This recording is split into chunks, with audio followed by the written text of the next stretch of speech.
boa tarde, sejam bem-vindos à Estação Elevatória de Coimbra, um espaço cultural da cidade de Coimbra, das águas de Coimbra. Está aqui, águas as melhores do país, tiradas diretamente aqui do Rio Mondego. Isto é uma estação elevatória antiga, um equipamento antigo, mas que foi transformado pelo arquiteto João Mendes Ribeiro para ser uma biblioteca à disposição de todos. Estão aqui os livros, eu espero que em breve possamos fornecer o serviço de empréstimo de livros, porque é, na prática, um polo da Biblioteca Municipal. E estando numa biblioteca, a biblioteca, ao contrário do que muita gente pensa, não é um jazigo de livros. A biblioteca é um sítio vivo onde os leitores encontram o que procuram, o que não procuram, onde os leitores muitas vezes se encontram a si próprios. E neste sítio nós temos tido, ao longo de um programa cultural que fecha agora, este ciclo, temos tido um programa variado, sempre com convidados, eu vou usar uma metáfora aquática de primeira água, convidados de primeira água, e então, para finalizar este trimestre, é Zé Guardzabal. Tínhamos pensado, e está aqui no programa, que era a propósito do seu livro anterior, o livro Origami, mas ele é um autor que não nos deixa,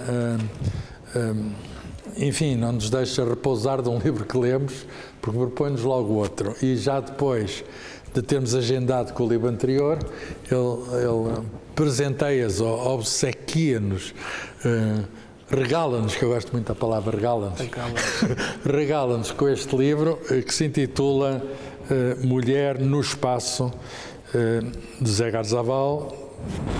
A editora é Penguin Random House, portanto é o ramo português da Penguin Random House. Eu queria dizer qualquer coisa sobre o autor, que é meu amigo, já é dizer qualquer coisa, mas, além disso, dizer qualquer coisa sobre o livro.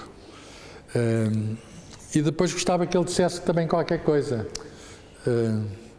Não sei se é pedir muito também sobre ele, mas não será pedir muito se lhe pedir para falar sobre o livro.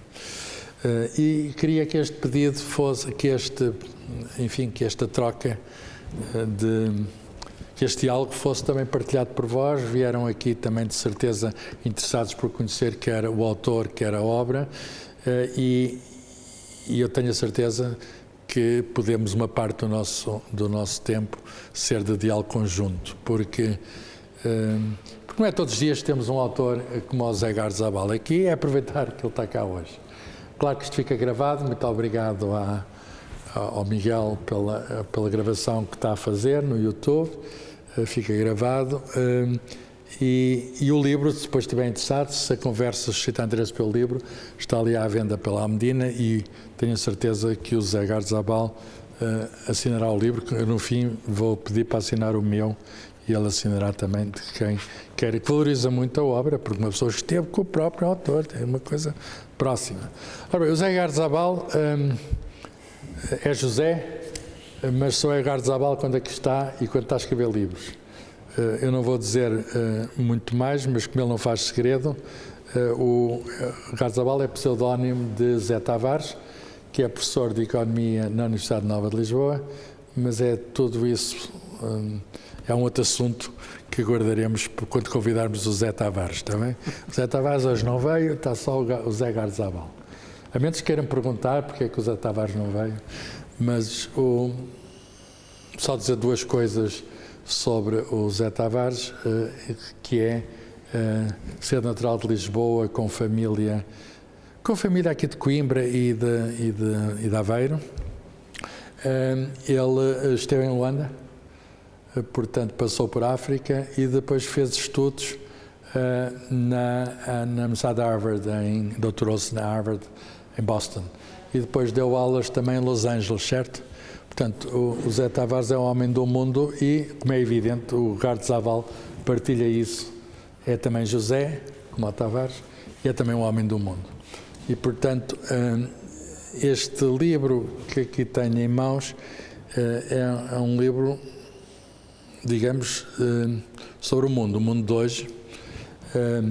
antes de falarmos do estado do mundo, que de algum modo está retratado aqui neste livro, o estado que não é retratado por um economista, é retratado por um literato, por um escritor, dizer qualquer coisa sobre o escritor, que tenho aqui algumas obras que são minhas, mas que serão desta biblioteca, porque a biblioteca recebe as obras minhas que estão à disposição de todos. A primeira obra do Zé Gardiazabal foi um concurso de um prémio de poesia, ganhou um concurso de prémio de poesia Zé Graça Moura, Imprensa Nacional, com um júri presidido pelo, na altura, ainda não cardeal, Zé Tolentino de Mendonça, que é um grande poeta. E ele teve palavras de grande elogio para o novo poeta. O livro chama-se A História do Século XX e é um dos 5 livros de poesia que o Zé Gardiazabal tem. Amanhã é o Dia Internacional da Poesia. Não ligo muito a estas coisas do Dia Mundial mas ele acaba de me oferecer um livro muito difícil de encontrar, que é uma editora pequenina chamada Nova Mimosa, mas chama-se Invenção da Europa. A Europa é um dos temas que ele se tem interessado. Quer como Zé Tavares, quer como Zé Gardiazabal. Tem aqui este, mas há mais. Eu tenho aqui, de poesia não trouxe, mas são mais 2. Podes dizer os títulos, se faz favor, dos livros de poesia? Os outros, além desse, são da Relógio d'Água, são da Luz para Dentro. Da Luz para Dentro. Da Luz para Dentro. Esse é uma coisa de física. Penélope está de partida. Penélope está de partida. E que ganhou o prémio SPA de Poesia Nacional. Sociedade de Preços de Autores, SPA. E o Viver Feliz Lá Fora. Portanto, são 3 da Relógio d'Água. Não sei se estão a perceber, o primeiro livro sai em 2015, saem mais 5 livros de poesia até hoje, e além disso, romances. Bem, tem teatro, 2 livros de teatro, certo? Um livro de infantil que ganhou o prémio Matilde Rosa Araújo. Portanto, é um escritor, como é que se diz? Polifacetado, não sei qual é a melhor. Aceitas o polifacetado? Não é muito bonito, mas aceito. Não é o polifacetado, eu não gosto. De modo que versátil será melhor. É um bocado melhor. É um bocado melhor. Então, qual seria então, eu começo já com uma pergunta, porque já estão a ver que ele tem espraia em vários géneros. Não sei se gostas de espraia. O espraia eu gosto mais. O espraia gosto muito. Qual é a necessidade do escritor de usar toda esta variedade ou pluralidade de géneros, e se há algum género em que o autor se sinta mais à vontade? Se calhar o primeiro amor, o amor da poesia, é um amor para sempre, não é? Começaste pela poesia. Já lá vamos ao romance. Se estivéssemos a falar de um romance, essa frase, o primeiro amor é um amor para sempre, apareceria para ser logo desconstruída. Por acaso há muitas alusões a primeiros amores. Ele gosta de desconstruir frases, portanto é especialista em desconstruir frases. Mas gosto muito de... O que acontece é que, consoante o tema que me interessa, normalmente há uma forma que vem associada. Este livro vai ser um livro de poesia, este livro vai ser um livro de teatro e... Logo à partida está definido? Sim, pelo tipo de tema, pelo tipo de construção que eu quero fazer. Aconteceu 1 ou 2 vezes que o livro mudou de natureza a meio. Qual foi? Um dos que... Interessa-me esses casos de híbrido, em que a pessoa é um livro trans, portanto mudou de género. Chama-se mesmo mudar de género. Mudar de género literário. Mas agora não me estou a recordar qual, mas foi bem muito raro. Isto para dizer que normalmente veio com uma forma já marcada. E acho que são exercícios muito diferentes. A poesia talvez seja mais densa no trabalho da palavra a palavra, ritmo a ritmo. É mais custosa? O denso significa dificuldade? Talvez signifique um maior afastamento do mundo. De certa maneira, os romances absorvem muito do mundo. Este Mulher no Espaço tem muito do que está a acontecer hoje nas empresas, na sociedade, às vezes de maneira um pouco subtil e disfarçada. Eu diria que a poesia me parece mais um exercício mais isolado do mundo, de certa forma, mais elevado. mas não tenho preferência por uma coisa ou por outra. Eu estava a ver que era mesmo a resposta trivial. Essa resposta, se fosse um romance, podia ser desconstruída. Totalmente desconstruído. Gosto tanto de um como gosto de outro, é uma resposta trivial. Por exemplo, na leitura, gosto muito de estar a ler um livro de poesia, romance e ensaio. Acho que o ensaio também é um alimento do romance muito importante. Mas tu, como Zé Gardzabal, não tens propriamente ensaios, tens como Zé Tavares, não é? Sim, mas acho que de maneiras diferentes, os primeiros romances... Os romances têm ensaios lá dentro? Eu acho que pelo menos têm resultado de ensaios e de uma visão... Tem ideias lá dentro? Tem muitas ideias lá dentro. Embora estes últimos, as ideias estão mais, de certa forma, mais disfarçadas nas falas, nas ações, no movimento dos personagens. Os primeiros eu acho que eram, de certa forma, mais ensaísticos, de certa maneira. Há um que é especial na sua gestação, que é o Quarentena, uma história de amor. Então vamos aos romances. Vou dizer os romances por ordem, não tenho aqui todos, mas quase. Está aqui no final deste livro que vamos falar mais em profundidade, também é uma coisa muito... Em profundidade faz lembrar o futebol, não é? É verdade. Em profundidade. Já vamos falar em mais profundidade deste livro, mas está aqui a lista dos romances e eles são, reparem, desde 2015 até hoje, já tem cerca de 20 livros, portanto o que significa uma média de 2 por ano, sei fazer as contas, não sei, 2 por ano, e eu já sei até um que vai ser próximo, chamado Fotografias do Futuro. Ali com o Álvaro Domingos, se tudo correr bem. Se tudo correr bem, porque é que não há de correr bem? Já tem 2 autores, a criança está... praticamente. Está bastante.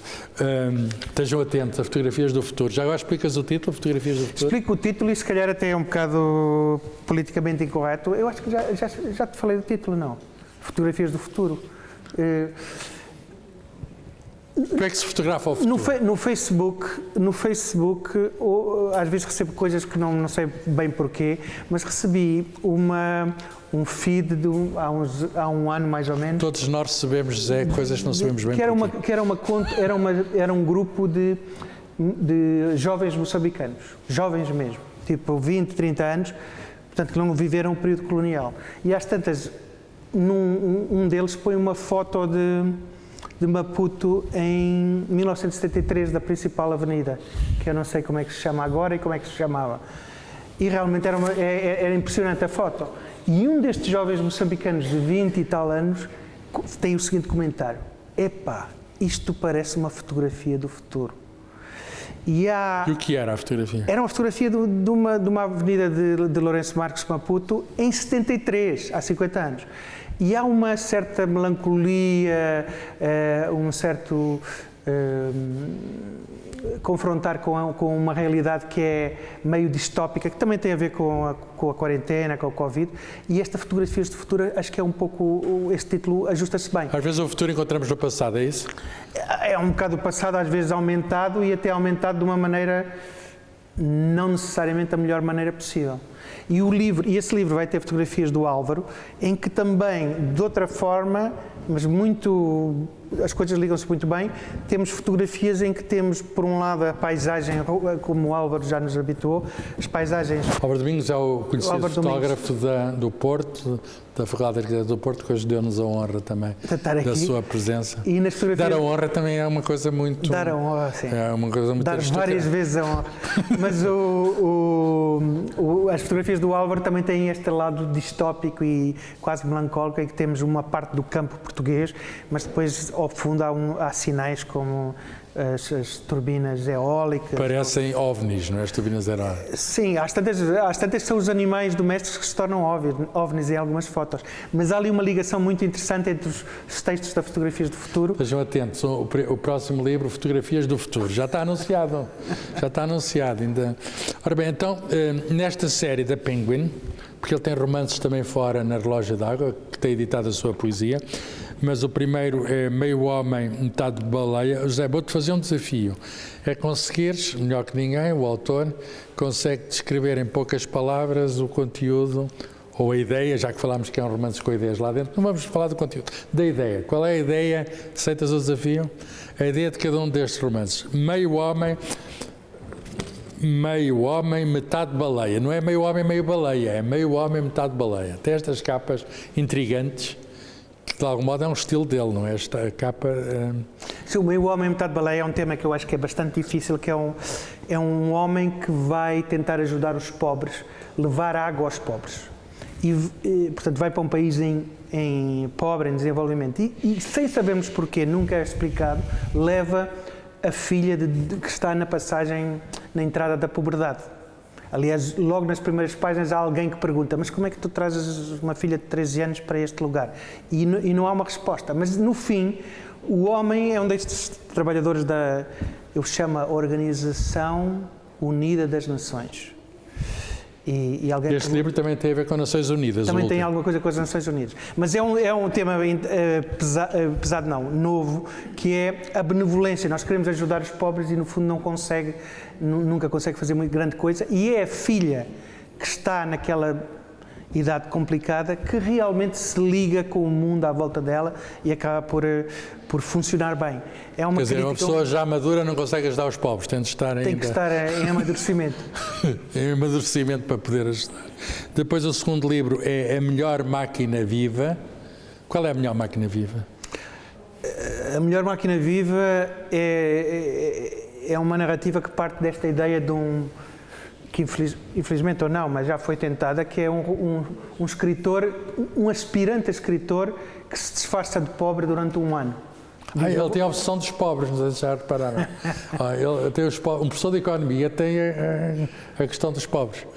Aparecem em vários romances. Mas este disfarça-se de pobre de uma maneira muito burguesa, porque é um escritor, é um aspirante a escritor que diz a si próprio: eu vou ser pobre durante um ano e depois parar, escrever um livro e parar. E depois, no final, há uma crítica. A melhor máquina viva pode ser os humanos, pode ser a literatura, muito é a literatura. Ele, às tantas, torna-se escritor e começa meio a levitar entre os pobres.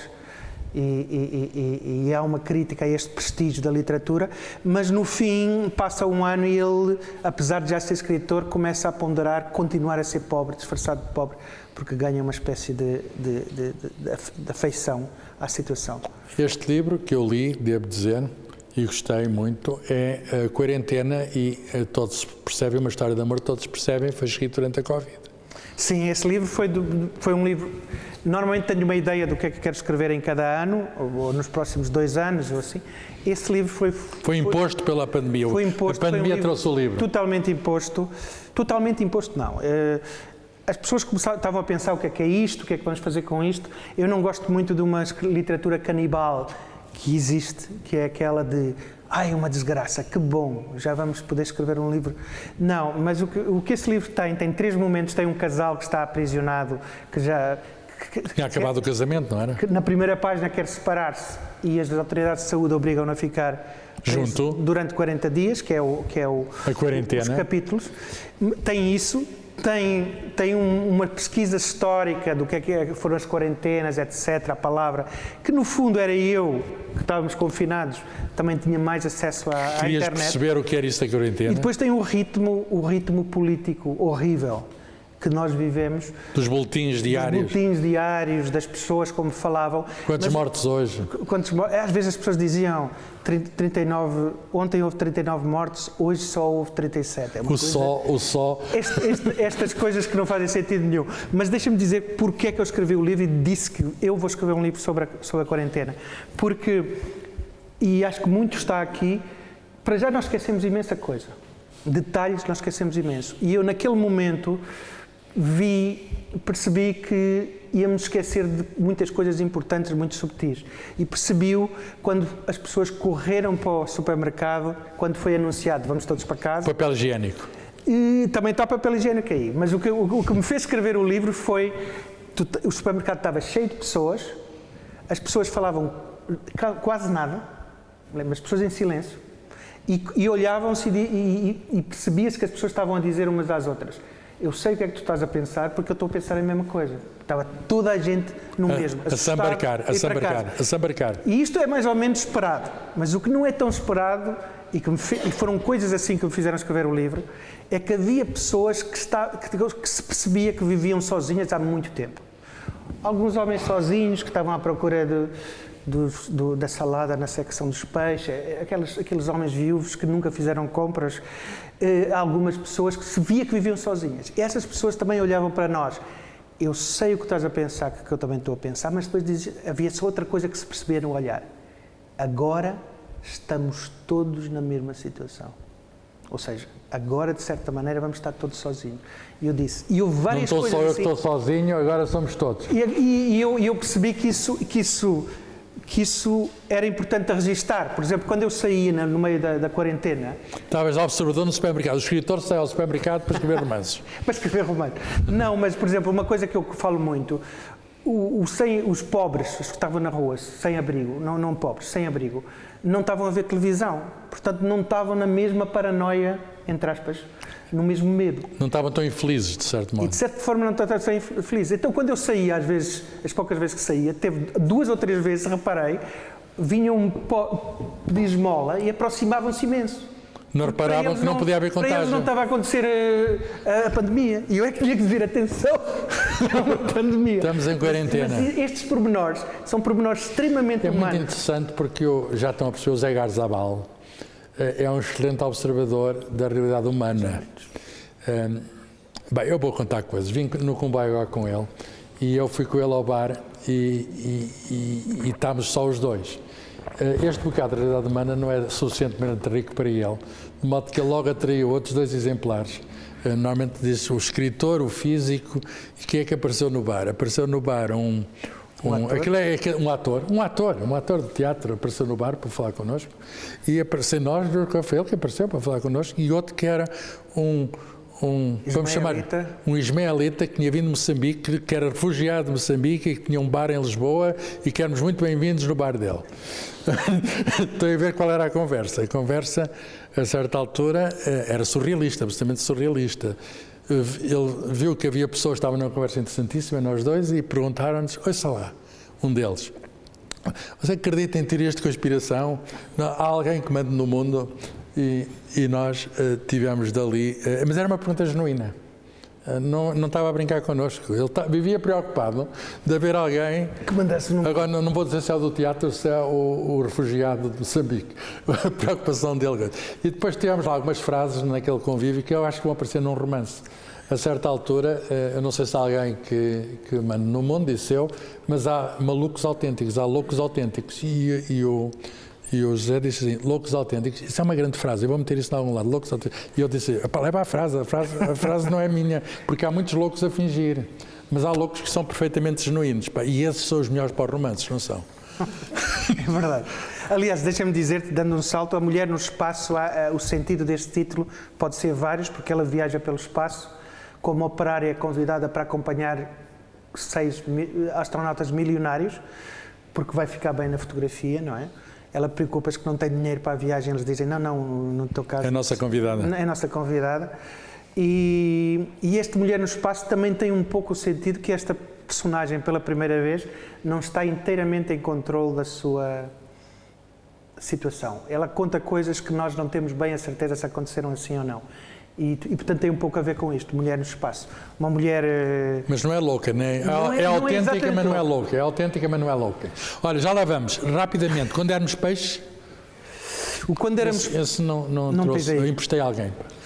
O Quando Éramos Peixes passa-se é muito à volta desta ideia da Europa também. Passa-se deste Stan, Stan em inglês, Azerbaijão, Cazaquistão, num destes países ex-República Soviética, e passa-se no limite da Europa e da Ásia, que não existe. Se forem ao Google, há para aí 10 opções, e é um rio e querem fazer uma ponte entre a Europa e a Ásia e a ponte nunca é terminada. E este casal europeu, que está num patamar, digamos, não apaixonado, não está como o da quarentena a separar-se, vai lá para tentar terminar a ponte e também tem os seus problemas. Mas interessante, para mim também como escritor, é que há um triângulo amoroso, um triângulo perfeito em que toda a gente gosta de toda a gente, não sendo poliamor. Eles descobrem às tantas que estão num triângulo e, portanto, há uma personagem que é uma filha de um oligarca, uma Camille, que... Tens sempre pobres e ricos, tens sempre isso. Há sempre essa acho que é muito literário e é uma coisa, é um bocado como na Bíblia, pobres teremos sempre entre nós. Acho que na literatura também é um tema que pode ser sempre trabalhado de uma maneira diferente. Às vezes, muitas vezes é metafórico, não é? Eu acho que a pobreza metafórica é muito importante também. Sim, mas há pobres autênticos. Infelizmente há pobres autênticos. Ora bem, e os ricos é que é difícil ser autênticos, às vezes aquilo parecem ricos assim muito... Mas no Quando Éramos Peixes há vários oligarcas... A Mãe e o Crocodilo, estamos a chegar ao livro atual, A Mãe e o Crocodilo. A Mãe e o Crocodilo. Isso tenho. Tem uma bela capa como os outros. Sim, essa é uma foto que conseguimos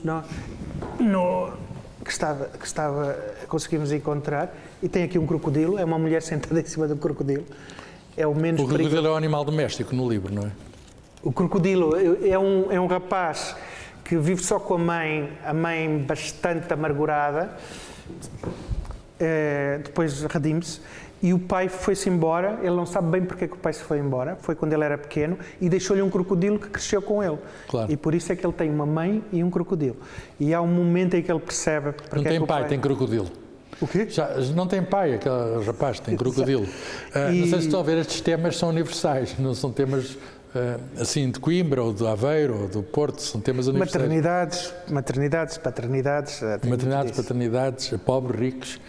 Origami, este era o nosso objetivo, se não fosse ter aparecido no novo livro. O Origami, que foi o penúltimo romance. Este Origami é um rapaz mais novo do que o protagonista aqui, um rapaz a entrar também na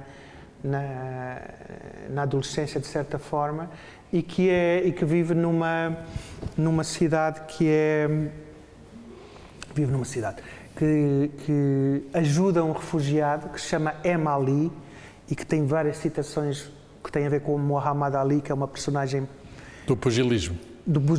Muhammad Ali Cassius Clay, que é uma personagem pop que eu respeito muito e que aparece aqui como um refugiado que quer ganhar residência no país. E ao mesmo tempo há um crime, há um certo policial, há um momento em que ele está a combater e vem a tatuagem dele no braço e estão à espera de que diga amor de mãe ou África, e em vez disso na tatuagem lê-se autorização de residência, que era o objetivo dele. Que é o que ele quer. A autorização de residência às vezes é o santo grau. É mais importante que... É mais importante que... Olha, então chegamos ao livro mais recente. Eu não vou dizer muito sobre o livro, até para convidar à leitura, mas vou dizer o suficiente para, precisamente, incitar o desejo, para provocar o desejo do livro. Está aqui na contracapa um resumo. Eu li o livro todo, com grande gosto. É uma escrita original, deixa-me classificar aqui, eu sei que é pouco original dizer que é original, mas é uma escrita, já que há quem tenha dito desconcertante, há quem tenha achado que o desconcertante até é negativo. Para mim o desconcertante é positivo, quer dizer, desconcertante é o que eu gosto, porque coisas desconcertantes... Há muitas. Portanto, desconcertante, é uma escrita desconcertante, que tem uma pluralidade de personagens, que micronarrativas, é muito comum até na escrita do José, contam pequenas histórias, pequenos contos e que se vão entretendo uns nos outros, vão fazendo uma tecelagem, ali como em Almalaguês, que faz aquelas mantas, etc. E a certa altura temos a história completa feita a partir de pequenas histórias. Quando eu falo de história completa é uma maneira de dizer, porque as histórias dele nunca são completas, quer dizer, que ele nunca sabe de onde vem e também fica assim no fim, enfim, alguma... aquilo quando muito é alguma fotografia do futuro, mas nunca está o futuro, nunca lá está. Aquilo não são romances fechados, não é? Este aqui, então dizendo o mínimo, há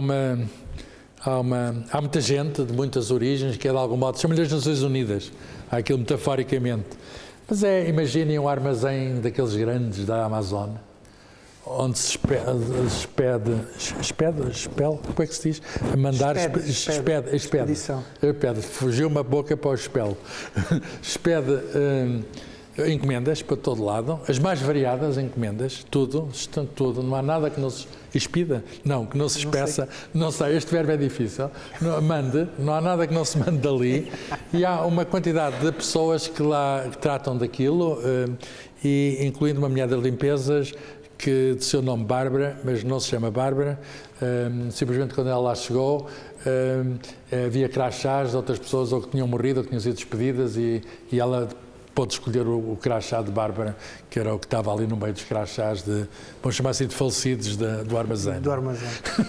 Então a Bárbara, que não se chama Bárbara e nunca saberemos o nome dela, certo?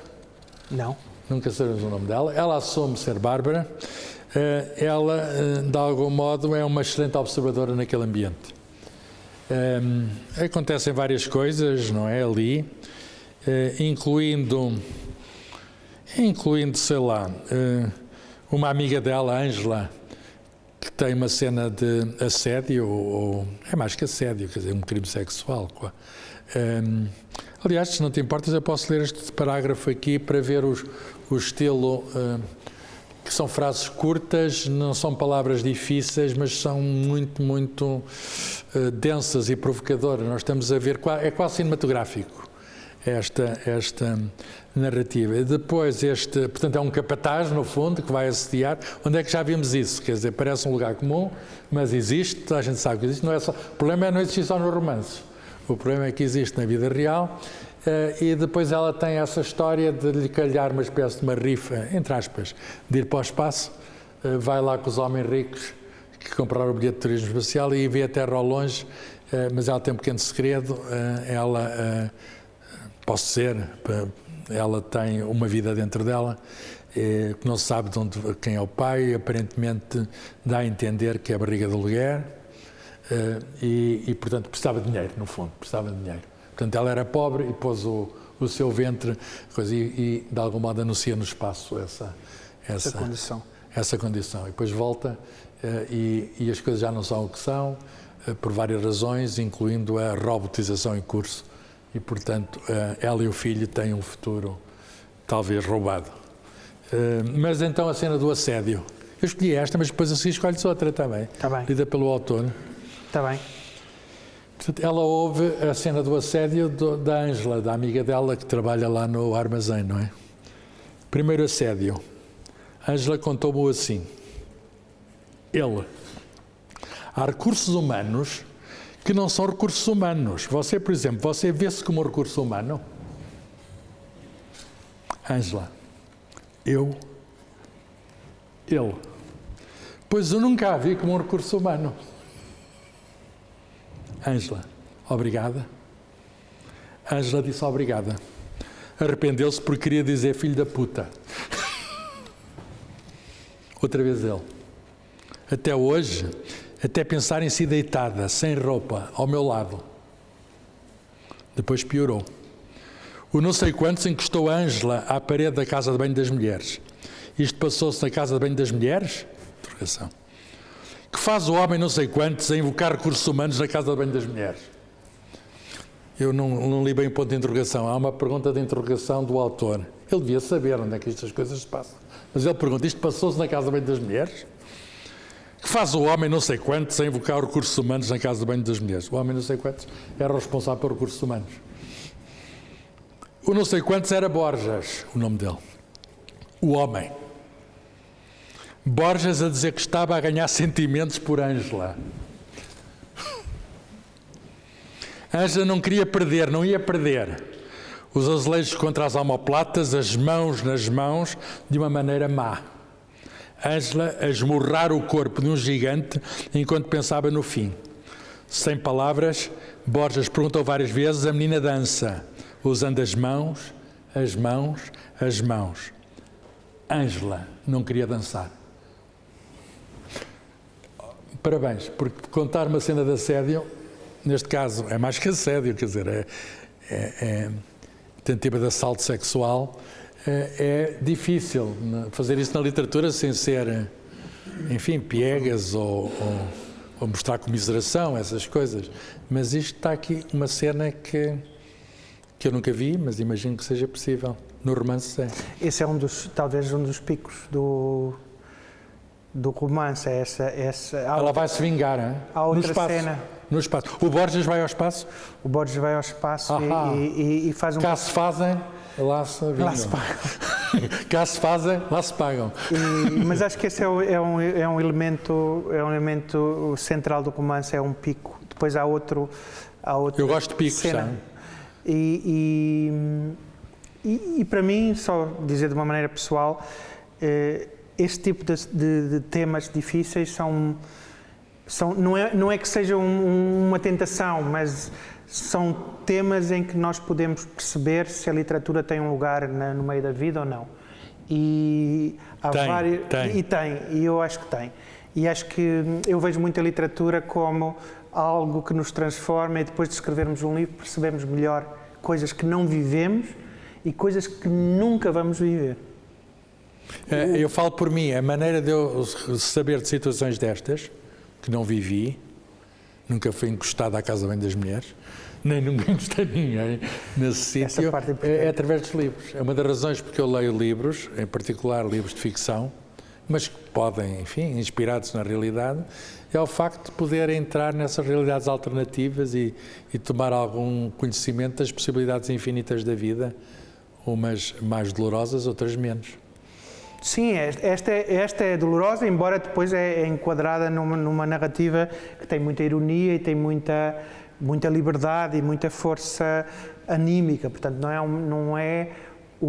este romance não é sobre isto, mas isto movimenta uma parte do resto do romance. Mas há uma história que eu gosto de contar, às vezes conto, que tem a ver com o seguinte: as coisas que têm muito a ver com a vida são muito difíceis às vezes de tratar em literatura, porque as pessoas têm uma ligação concreta a algo que é muito importante. Um exemplo é, por exemplo, a descrição de relações sexuais. Isso é das coisas mais difíceis de tratar. De tal maneira que há um prémio para a pior relação sexual descrita em literatura. Todos os anos, é? Não sei se é todos os anos, mas sei que o Paulo Coelho já ganhou várias vezes. E no Melhor Máquina Viva, um pouco por desafio comigo próprio, há 3 cenas de relações sexuais, mas uma vez numa entrevista,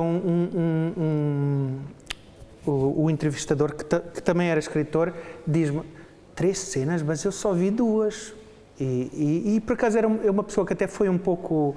estava um pouco a balançar a entrevista, não estava muito confortável, e eu virei-me e disse: olha, não sei o que é que isso diz sobre si, se diz boas coisas ou más coisas.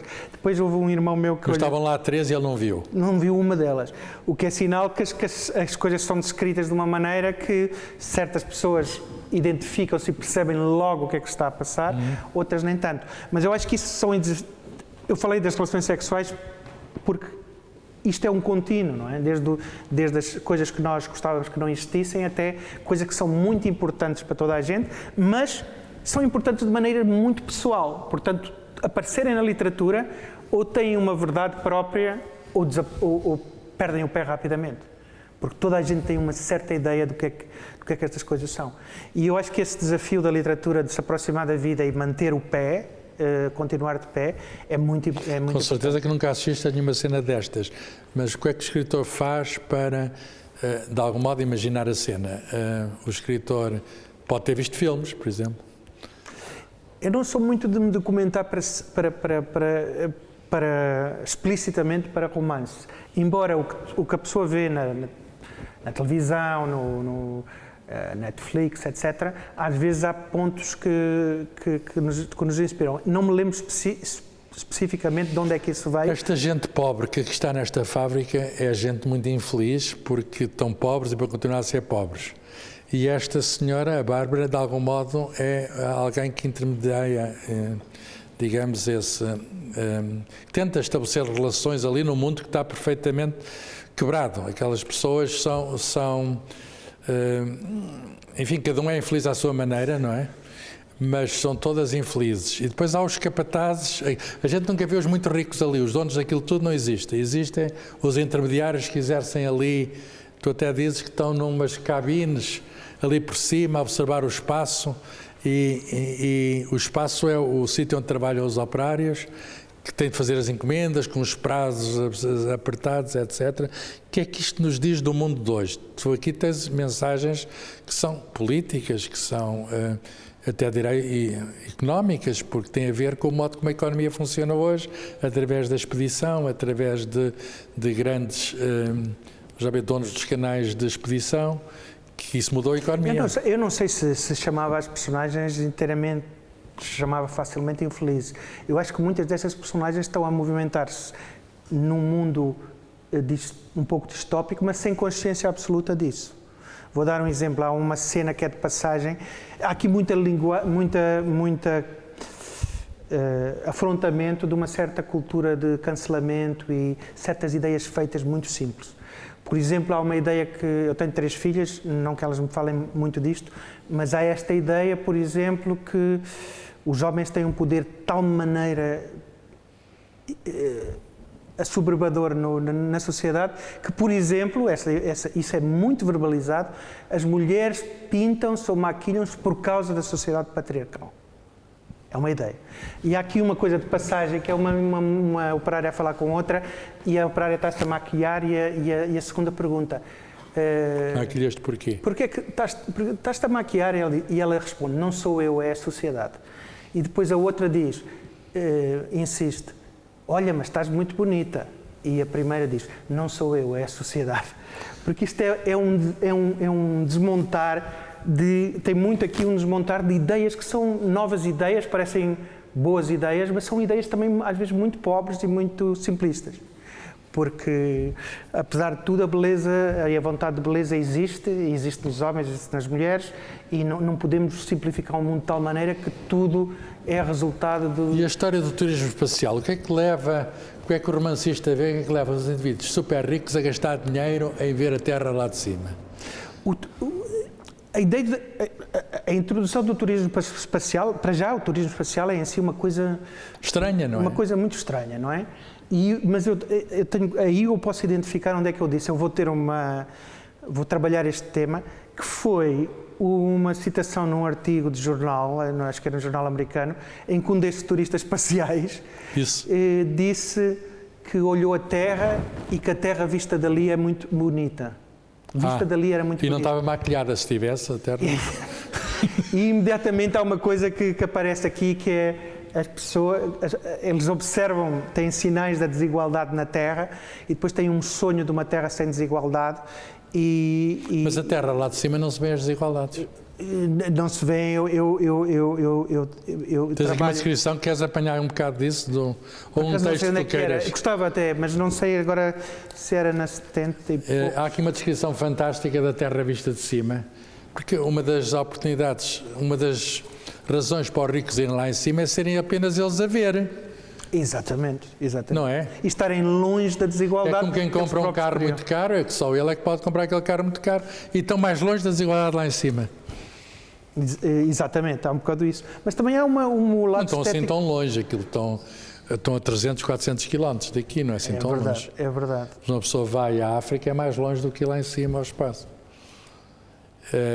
Enquanto escolhes a ler uma parte... Por acaso não sei se vou encontrar, mas... está aqui. Isto é muito o tom da novela. Chamas novela em vez de romance? Não, é um romance, Vou começar um bocado antes. Agora é a voz do autor, que é outra coisa. Não. Um dos astronautas revela que a mulher lhe fez a mala para os 3 dias no espaço. Exagera. No espaço não mudamos de roupa. Vamos, uma guerra dos pobres contra os ricos. Eu sou dos ricos. Penso-me pobre como as crianças de antigamente se pensavam índios. Todos índios, e os cowboys ganhavam sempre no fim. Para as crianças, os cowboys eram a Alemanha. E agora a desigualdade. Algo a admirar do espaço, a desigualdade. Vista de cima é fascinante. Bairros pobres encostados aos bairros ricos no Rio de Janeiro, Joanesburgo, Mumbai, uma linha fininha a separar prédios com piscina das barracas apinhadas de cor. Uma coleção incompleta de legos em segunda mão. Do alto, somos todos iguais. E um dia partilharemos as piscinas uns dos outros, sem pedir licença e sem passar o chuveiro antes de entrar na água. Será bonito porque seremos amigos. Já é bonito. Visto do espaço, já é bonito. Muito bem. Há uma beleza da Terra, há uma utopia ou distopia, não que é, da Terra ser mais justa, mais... Enfim, nós temos este problema de irmos ao espaço e irmos mais longe para nos percebermos melhor. Melhor, exatamente. Não é? Há aquela questão da distância, que ganha-se coisas, se virmos ao longe, aqui ao perto a gente nem repara. Exatamente. Isto evoca também fotografias fantásticas destas cidades muito desiguais, em que às vezes os bairros mais ricos e os mais pobres estão a metros um do outro. Às vezes há uma linha de comboio no meio que impede que se passe e são fotografias muito bonitas e muito desiguais. Tens as piscinas e depois tens os bairros de lado. Mas o escritor faz o retrato, não é, da situação, mas há também aqui uma ideia de futuro, quer dizer, fala aqui do género, irmos todos às piscinas uns dos outros. Mas... O que é uma utopia, devo dizer que mesmo num mundo perfeito, não sei se queremos ir para as piscinas uns dos outros sem passar pelo chuveiro antes, mas isso é parte da brincadeira com a utopia. No fundo, às vezes as utopias são mesmo isso, são coisas bonitas de pensar que não vão ter muita... E esta história de enviar uma pobre lá para cima, por descargo de consciência, quem diz, somos todos ricos, mas vai aqui um representante dos pobres, é uma ideia que é muito interessante, porque talvez não saibam que a primeira astronauta mulher é a russa, Valentina Tereshkova, está viva, tem 90 e tal anos, é fácil ver aí no Google que idade é que ela tem. E ela foi escolhida, na altura não havia turismo espacial, mas a União Soviética estava à frente do espaço, foi a primeira mulher, e demorou muito a haver uma americana, foi a primeira a seguir uma outra russa, e demorou muito mesmo a aparecer uma americana, e isso também diz muito sobre a sociedade soviética e a sociedade americana. A primeira mulher no espaço foi americana, e ela era uma operária de uma fábrica. Por outras palavras, ela foi escolhida para a missão e foi escolhida porque ela fazia um desporto radical, que era paraquedismo, e o importante, a única coisa que ela tinha que fazer era saber cair, quer dizer, aquilo tinha um paraquedas na recuperação da coisa. Tinha de ir num espaço muito apertado, mas no fim saía de lado de paraquedas. Então, ela fez isso perfeitamente, depois, enfim, também casou com outro astronauta. O Brezhnev, enfim, abençoou, porque queria dar muitos astronautazinhos. Por acaso a primeira capa que eu propus era uma foto da Valentina Tereshkova num campo aberto, que era lindíssima. Agora vou-te dizer uma coisa, sabes que não se pode ir grávido para o espaço? Quer dizer, as mulheres pelo menos. Imaginei, há uma discussão sobre a gravidez no espaço aqui. Não há uma discussão, não se pode ir grávido para o espaço. Fazem um teste, nenhuma mulher, há muitas mulheres astronautas, agora no Artemis 2 há uma mulher que estão há que tempos para ir, a Christiana Koch. E que está grávida. Não pode estar. E que não vai? Vai, pois, mas não pode estar grávida, porque, por uma razão simples, enfim, isto é ciência, é que nós não sabemos o suficiente sobre a segurança do desenvolvimento do feto em microgravidade. É verdade. Já houve muitos animais que nasceram no espaço, há muitos animais que até foram fecundados no espaço, portanto, inseminação feita no espaço. Simplesmente a informação que temos são animais que estão tão longe de nós, nunca inseminaram, por exemplo, macacos para se reproduzirem lá em cima, que nós não temos garantia nenhuma, segurança nenhuma, que seja seguro, não tanto para a senhora, para o bebê, isso. E, além disso, a questão do sexo do espaço é outra história. E a questão, eu já abordei esse assunto, perguntaram-me um dia, até foi em direto na televisão, se pode fazer sexo no espaço. Bem, eu respondi, não é o sítio mais cómodo, mas agora, uma coisa é se pode fazer, isso está bem. Há um problema, porque não havendo gravidade, a gravidade ajuda muito. Não havendo gravidade, há ação-reação, e se houver um contacto, imediatamente há um afastamento. E, portanto, as pessoas têm de coordenar as maneiras de não se afastarem. O melhor é terem, sei lá, uma maneira de estarem umas molas, estarem perto da parede, porque sozinhos, assim ali no espaço, é capaz de ser uma maneira muito original. O Quarentena tem tem vários momentos de não ficção e fala tanto dos astronautas americanos como dos cosmonautas soviéticos. E um dos personagens, e havia uma foto fantástica, muito difusa, mas que não se pode usar porque as fotos soviéticas foram todas apropriadas por privados e custam imenso. E, portanto, não estão no livro. Mas isto para dizer, julgo que é Lermontov, o primeiro homem que saiu de uma cápsula com cordão umbilical e voltou. Sim. Que também é um marco, é sair de uma cápsula. E, portanto, tem tudo a ver também com a quarentena, porque está numa cápsula no espaço, sai e volta a entrar. E eu conto a história desse homem, e tenho muito respeito pelos cosmonautas soviéticos também, e conto a história do homem que a família foi perseguida pelo Stalin, o que é muito comum, mas em determinado momento viviam todos num quarto, eram para aí 7 filhos e a mãe, e viviam 2 ou 3 deitados com a mãe na cama, 2 ou 3 debaixo da cama e mais outros ainda noutro lugar. E este Lermontov, que é o primeiro homem que sai para o espaço e volta, era um dos que dormia debaixo da cama da mãe. Portanto, vivia confinado, de certa forma. Portanto, ele foi para o espaço sair da coisa para, de algum modo, sair debaixo da cama. Mas eu acho estas histórias lindíssimas e estas pessoas, algumas tiveram realmente... Reparem pormenores do que lê, do que vê, etc. E consegue transmutar isso. Transmutar está bem? Transmutar está bem. Consegue transmutar isto, digamos, em prosa literária. Isto passa-se onde? Isto é os Estados Unidos? Onde é que são os 3 livros, o Origami, A Mãe, o Crocodilo e A Mulher no Espaço, são parte de uma série chamada Ficções do Eu, em que eu não digo exatamente de propósito, onde está, mas A Mãe e o Crocodilo seria numa Polónia, Ucrânia, percebe-se que é uma Europa de Leste, desse espaço. O Origami é na Europa Ocidental, este eu diria que pode ser a Califórnia. De facto, há aqui um pensamento... O armazém é da Amazon. Mas também há na Europa. Falaste 2 sítios da Europa. A Europa é um tema que todos temos, não é? E que agora está num processo muito particular por causa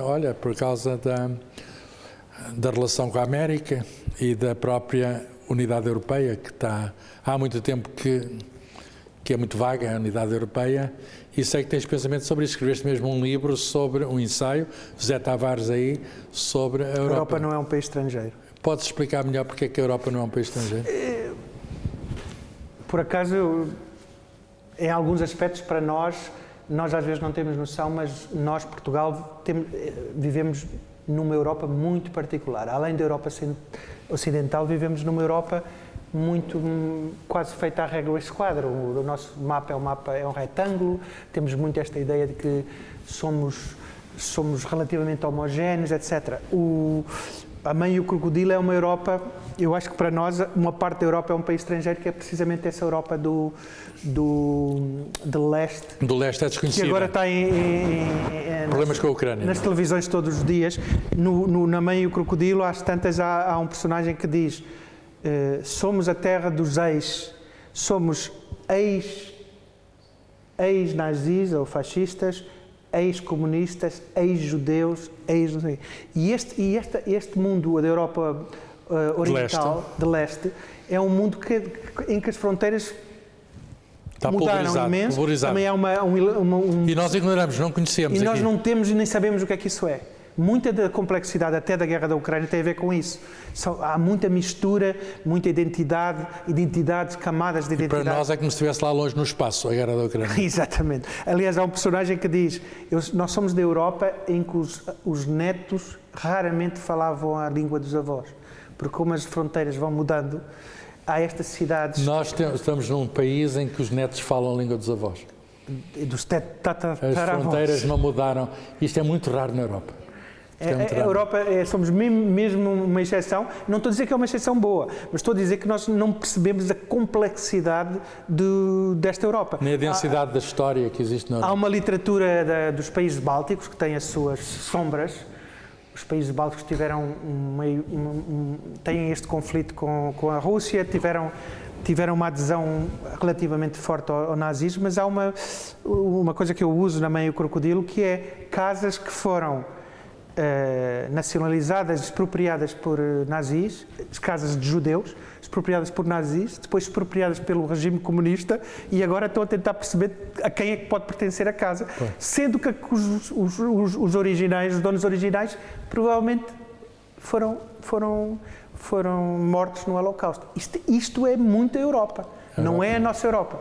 E é uma Europa muito complexa. Eu acho que se nós conseguirmos fazer alguma coisa boa dela, acho que é bom. É muito difícil, não é? É a altura de dialogarmos, como dissemos. Se alguém quiser perguntar alguma coisa ou dialogar no sentido de fazer um comentário, não é preciso perguntar nada, pode só fazer afirmações. Às vezes pensa-se que só estão abertas perguntas, mas estão abertas afirmações. Faz favor. Como é que o homem das letras vai parar a economia? Olha, essa pergunta já me apeteceu fazer, mas poupei-a para... Se calhar historicamente é um pouco o contrário. Como é que um homem da economia vai parar às letras? Não, tu eras um homem das letras desde o início. É possível. Bem, mas eu digo, a economia, a imagem que as pessoas têm da economia não é muito diferente daquilo que as pessoas fazem da economia. As pessoas associam muito a economia a bancos, finanças. A economia é muito, e hoje cada vez mais, e de uma forma até muito interessante, é sobre o comportamento humano. Sendo que às vezes tentamos codificá-la... Não é sobre a justiça, é sobre o comportamento humano. Pode ser justo ou injusto. Mas também, justiça também é trabalhada às vezes na economia, mas é... Às vezes. Não, às vezes. Mas deixa-me dizer, infelizmente no nosso comportamento nem sempre a justiça é a primeira coisa. Até o comércio justo. Mas há uma mistura de tentar formalizar, que tem a ver com as ciências mais duras, ou se quisermos a linguagem na matemática, mas há muito de compreender as pessoas. Psicologia social. Psicologia social. A ciência que mais influencia a economia hoje é a psicologia. E para vos dar um exemplo que eu gosto muito... Que é a matéria do romance da psicologia. Sim, eu acho que esse diálogo entre aquilo que nós pensamos que sabemos, às vezes que marcamos em fórmulas, e aquilo que temos que estar conscientes que não sabemos, isso é muito parte da literatura.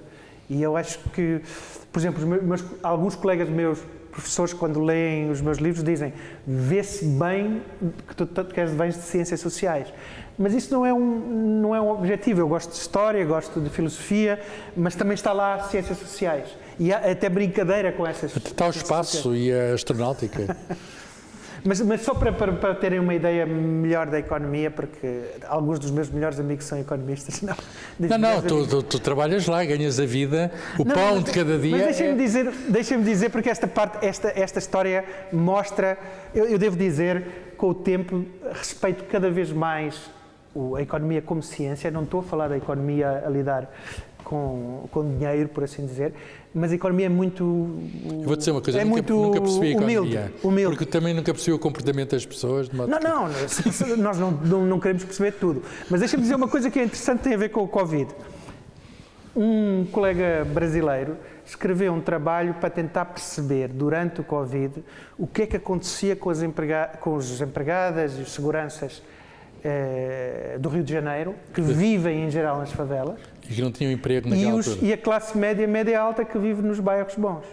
Como vocês imaginam, quando não há Covid, há um movimento brutal todos os dias. Portanto, os mundos estão muito próximos. Mas com os registros de telemóveis, ele quis perceber... Consegue saber o que é que aconteceu às pessoas. Ele quis perceber o que é que as pessoas estavam a fazer. Estavam a ficar na favela, se a classe média insistia. Não, a empregada tem que vir, você não vem 3 dias, tem que vir. Portanto, se violavam as regras sociais ou não. Quis estudar isso. E a base disso era uma equação de contágio, que vinha da medicina. Portanto, da matemática da medicina. Equação de contágio. Se estas pessoas estiverem juntas durante meia hora, há uma probabilidade... Pronto, matemática, etc. E a outra era uma equação de comportamento, que era, se o Covid começar a ficar mais sério, nós esperamos que as pessoas... É o medo. Seja a dona de casa, dondoca, entre aspas, ou a empregada doméstica... Gostei do dondoca. Esta é bem popular. Que comecem a reagir. Portanto, temos uma equação de contágio, médica, e temos uma equação de comportamento. Quando este economista brasileiro apresentou este trabalho numa escola de medicina nos Estados Unidos, uma escola topo, põe as duas equações, contágio, comportamento humano. E imediatamente um aluno médico, um aluno de medicina que devia ser dos melhores, diz assim: mas você está a dizer que as pessoas decidem coisas? E o economista disse: sim, as pessoas decidem coisas. E isto é a economia. As que podem decidir. Isto é a economia. Nós não podemos não saber muito, mas temos que ter a Podemos decidir bem ou decidir mal. Quer dizer, temos que ter a humildade de perceber favor. que as pessoas decidem coisas independentemente do que nós queremos que elas decidam. Ou da equação, não é? Ou da equação. Aliás, se nós pensarmos em algumas grandes tragédias de totalitarismo, seja o nazismo, seja o stalinismo, grande parte destas tragédias é pensar que é possível fazer as pessoas atuar de uma certa maneira, independentemente do seu lado humano. Portanto, esta parte é muito literatura, que é os humanos enganam os humanos constantemente e nunca vamos conseguir perceber tudo, mas percebermos que há ali algo que se mexe e que não é só um vírus, é um salto. E não é tão trivial, porque o estudante de medicina disse, muito baralhado. Ele não acreditava que as pessoas decidem. Você está a dizer que as pessoas decidem coisas? Claro que decidem. Se as coisas estiverem terríveis, as pessoas dizem, a senhora quer que eu vá limpar a casa, mas eu não vou. Portanto, isto... A menos preciso muito de dinheiro. A menos também é uma equação. Só para dizer, esta estabilidade do humano é o material da literatura, eu acho. Portanto, não é tão longe, mas não é a minha única fonte de... Mas cada vez te interessas mais pela literatura, eu percebo isso, do que pela economia. Sim, até há uma coisa boa, que é os meus colegas na universidade, há mais gente agora a chamar-me Gardiazabal do que... Eles chamam-te hoje Gardiazabal. Eu chamei hoje. Chamei. Há mais gente.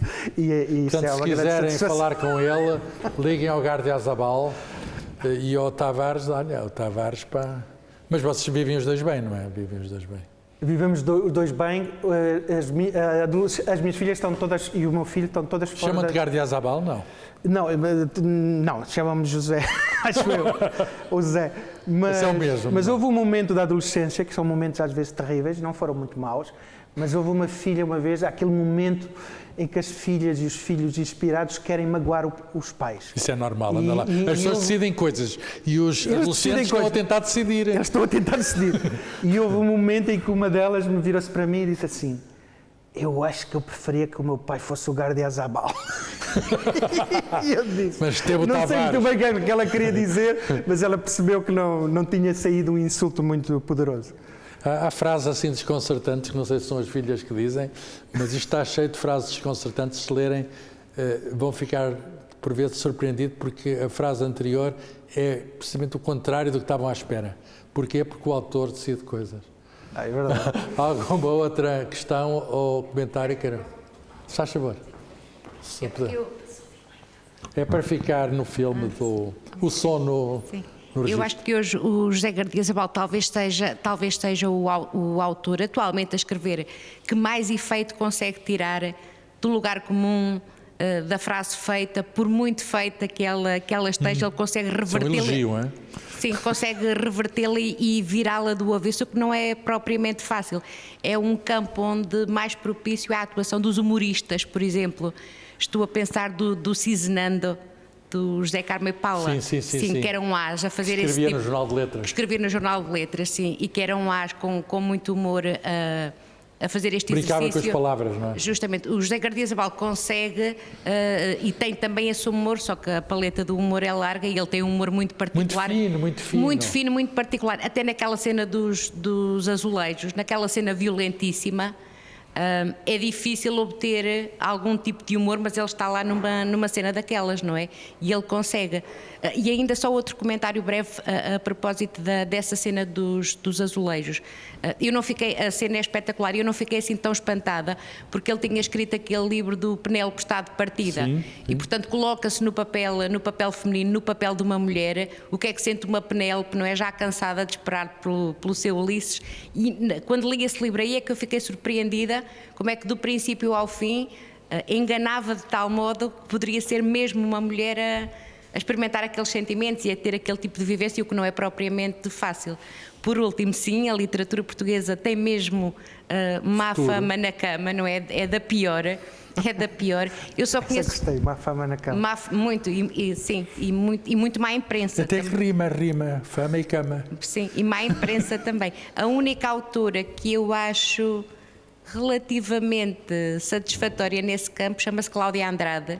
Sei. Sim, que tem um livro que se chama Quartos de Final e Outras Histórias. Logo no conto que abre o livro, ela consegue ser, sem aquele aspecto ou dramático ou piedoso. Eu vou ver, eu conheço o título, não me lembrava do nome dela.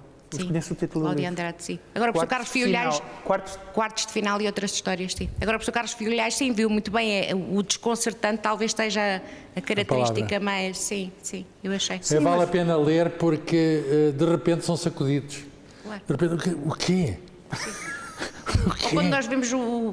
A gente fica a pensar, mas está louco. Não, é autenticamente assim. Não está louco, é mesmo. Ou quando vemos o Camões num livro como o Origami, não é? Ou mesmo na Mãe e o Crocodilo, quando ela aparece... Tens leitores aqui. Sim, mas de forma diferente, não é? É muito interessante, sim. Eu acho que a ironia é muito importante. A ironia não é apenas uma forma de, às vezes, tratar assuntos muito pesados com uma abordagem que abre espaço e que não é extremamente... não se deixa aprisionar por clichês. A ironia é importante para isso. E acho que nisso fui muito influenciado por literatura russa, pela literatura norte-americana. Acho que a nossa literatura em geral, portuguesa, se bem que no passado não era tanto isso, mas acho que é uma literatura muito de cerimónia, e por isso também é uma literatura que tem dificuldade em trabalhar algumas verdades. E essa da Má Fama na Cama vou usar porque realmente choca. A literatura é uma máquina de prestígio e há escritores que parece que estão permanentemente a pôr a cabeleira a perder na cabeça. A perder o prestígio. Não, com medo de perder o prestígio. E, portanto, não tratam, às vezes, assuntos que são assuntos aparentemente banais, aparentemente populares ou pop, mas que mudam o sentido das coisas. Eu gosto muito disso. Também é uma influência nesse aspecto da literatura americana que é extraordinária a misturar assuntos comezinhos, o consumo, a sexualidade, etc., com grandes assuntos. E acho que isso é importante. E as pessoas não precisam todas de ler todos os... de se relacionar com todos os níveis da escrita, porque o próprio autor não... Há coisas que aparecem na escrita, no momento da escrita, que têm sentidos que o próprio autor não está consciente. Por exemplo, eu respeito muito os bons críticos. Um bom crítico é um crítico que consegue ver coisas na literatura que o próprio autor não vê explicitamente. E eu acho isso muito importante. A minha escrita procura um pouco isso. Procura um sentido que é complexo, irónico, etc., e que me diz alguma coisa, mas tenho a certeza que às vezes a certas pessoas diz outras coisas e eu acho que isso é bom. Do preconceito entre a cultura popular e a alta cultura. Portanto, elas vivem aqui nos livros em relações de boa vizinhança, sem nunca conflituar. Isso é interessante. Sim, eu concordo. Sim, é hora de terminarmos. Agradeço muito. Se houver alguma intervenção final, aceitamos. Mas fico muito contente de ver uma leitora. Já vi que é de vários livros, não é apenas de um. E portanto, sei lá, eu pensar que... Que eras o único, não? Não, no único não, eu não li todos. Se calhar leu mais do que eu. Ficou inveja. Inveja boa, como dizia o Zé Cardoso Pires. Inveja boa. O Zé Cardoso Pires dizia ao Lobo Antunes, não é? Tenho inveja boa de ti. Tenho inveja boa. Alguém quer fazer uma última pergunta melhor que aquelas que eu fiz? Que está aqui um autor autêntico. Aquela do louco autêntico ocorre-me. Um autor autêntico, que é uma coisa rara nos tempos de hoje. Um autor autêntico aqui diante de vós. Se acharem que tem maneira de o embaraçar, é agora, porque ele depois desembaraça-se e vai-se embora. Não? Sim, quer? Diga. Não. Então está tudo. Estando tudo, isto uma pessoa é como nas alegações do tribunal. Se houver alegações finais, mas isto chega ao fim. Convosco esteve José Garzabal. O livro A Mulher do Espaço eu vou pedir para assinar. Eu não falei de todos os livros dele, deixem-me só mostrar mais dois que os trouxe e, portanto, são para ser mostrados. As capas são sempre fantásticas. Dicionário de Ideias Feitas em Literatura, que que eu nem percebi muito bem de início, porque ele pega são microcontos, vamos chamar é difícil, são microprosas, que têm um autor, muitos autores diferentes, muitos deles eu não conheço, e a ideia que eu fico ao ler isto foi que ele tenta imitar a escrita desses autores. Depois já lhe perguntei, ele disse-me assim, isto é notas que eu fiz daquele livro que li em tempos e escrevi lá numa página, num papel, escrevi lá apreciações sobre o livro. Mas vê-se que as apreciações têm muito o estilo do livro, portanto ele consegue metamorfosear. Esta é difícil. Metamorfosear-se e vestir a capa de muitos autores que leu, não foi? Foi, não, o objetivo não foi imitar o estilo, mas foram notas que às vezes são influenciadas pelo mundo desses autores e por exemplo, tem duas organizações, é por tema e por autor, ou seja, a Virginia Woolf pode aparecer no tema amor, no tema corpo, os autores que eu gosto mais aparecem mais vezes e no mesmo tema aparecem vários autores às vezes, portanto é um dicionário. Tem um outro romance que saiu na Relógio d'Água, que tem uma capa lindíssima, de dois rapazes, parecem pobres, estes. Sei. Em calções de banho não sabe se... Esse, pelo calção de banho topa-se logo, se é pobre ou rico. Intitulado estranhamente 43. Porquê 43? 43 é engraçado porque um dos críticos escreveu no Público sem saber, fez uma interpretação do 43 que não era a certa e depois pediu-me desculpa porque não tinha percebido. O 43, houve um livro qualquer em que alguém falava, escrever um livro só com base numa página de outros romances. E então o que eu fiz foi pegar-nos em livros clássicos que me marcaram muito, o Rumo ao Farol, o Ulisses do James Joyce, a Metamorfose. Leste o Ulisses James Joyce?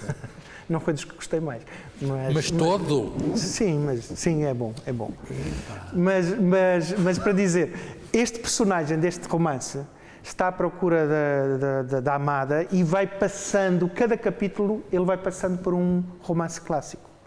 E há 43 romances clássicos? Não, então eu tenho aqui uma... Isso intitula Histórias de Amor, não é? Qual é o subtítulo? Não. Não, o subtítulo.